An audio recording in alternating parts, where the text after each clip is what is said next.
Very nice to hear you speak, and I can't wait to read your book. It seems like you really tapped on something there, or tapped into something there. Do you think that worldwide, if a sex strike took place, that maybe this could really improve the entire world? No.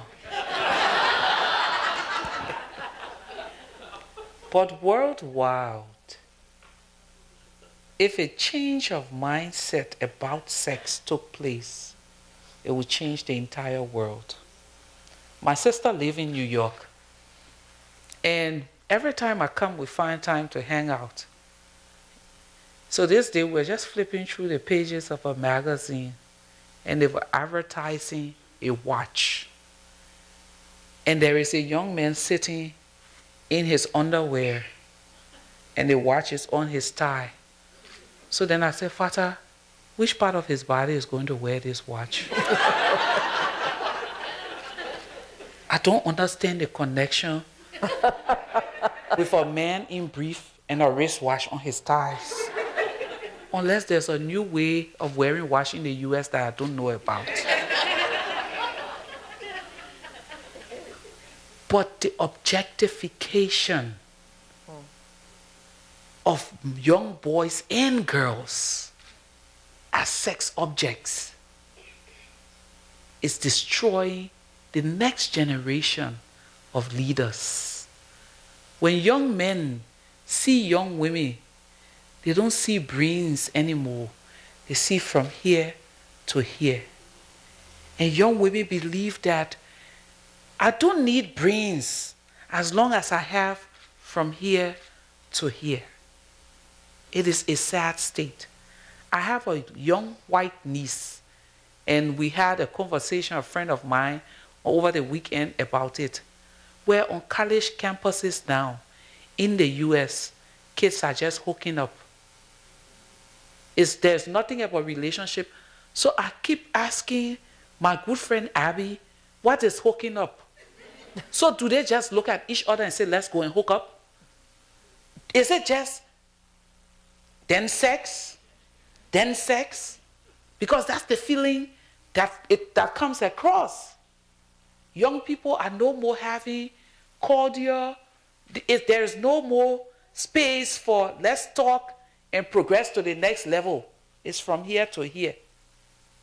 And until we can change that, we are in trouble. And this is a global disease.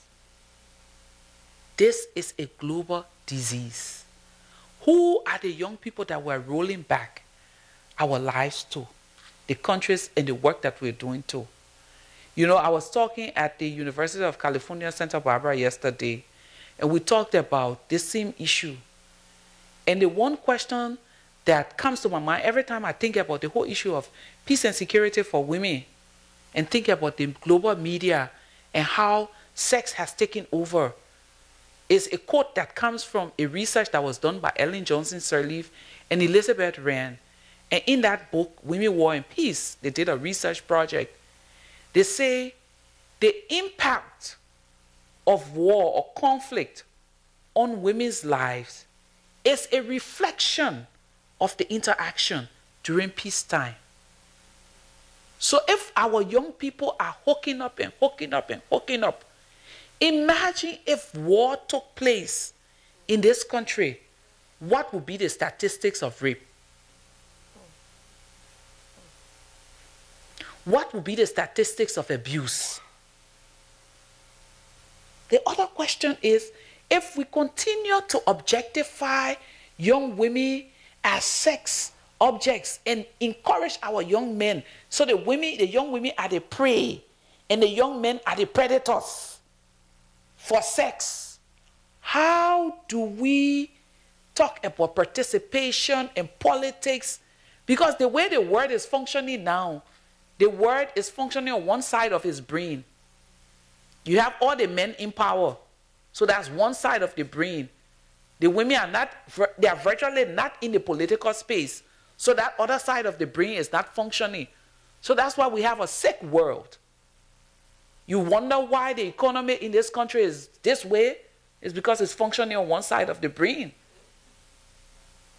So if we think we have a problem now, and we don't correct that whole thing of sex and the object, because it's all part of the discussion around peace. It's all part of the discussion around security. It's all part of the discussion around equality. And if we don't start addressing it, and thank God this is Los Angeles, California, the place where dreams are made. How do we change that image of 12-year-old girls wanting to wear thong? How? It's not the sex strike, it's the strike on the sex industry.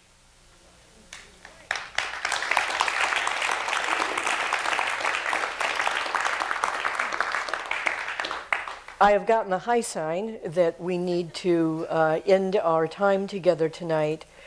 I want to thank the Aloud series and the Los Angeles Public Library for this extraordinary evening. And thank you to all of you who have come tonight.